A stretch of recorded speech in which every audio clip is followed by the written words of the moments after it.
എല്ലാ റെസ്റ്റോറന്റിലും നാരങ്ങ ലൈമിന് 20 രൂപ. ഇവിടെ വ്രണം മണവാളൻ റെസ്റ്റോറന്റിൽ നാരങ്ങ പീഞ്ഞതിന് 19 രൂപ. ആണോ? ഒരു സ്ട്രോ കിട്ടോ? അതിനെന്താ സ്ട്രോ തരാലോ. സ്ട്രോക്ക് വരും 12 രൂപ. സ്ട്രോ കുടിച്ചിട്ട് തിരിച്ചു തരാം. ആണോ? അങ്ങനെയാണെങ്കിൽ 9 രൂപ 50 പൈസ. വേണ്ട, ഞാൻ അത് മോന്തി കുടിച്ചോളാം. മോനെ ഇവിടെ ചോറുണ്ടാ? വ്രണം മണവാളൻ റെസ്റ്റോറന്റിൽ ചോറൊന്നിന് 20 രൂപ. ആണോ? ഒരു ചോറ് വേഗം എടുത്തത് അങ്ങോട്ട്. കോരി ഒന്നിന് 20 രൂപ. അപ്പൊ രണ്ടാമത്തെ കോരി ചോറിട്ടാലോ?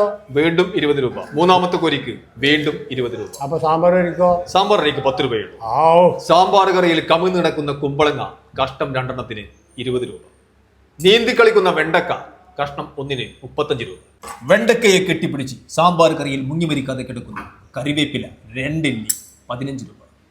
പപ്പടം ഉണ്ടാവോ? പപ്പടം ഒന്ന് പൊടിയാത്ത 12 രൂപ. അത് പൊടിഞ്ഞു കഴിഞ്ഞാ പൊടിഞ്ഞ പപ്പടമാണെങ്കിൽ 9 രൂപ 50 പൈസ. ഞാൻ എന്റെ പേരെ പോയിട്ട് കഞ്ഞി കുടിച്ചോളാം കേട്ടാ.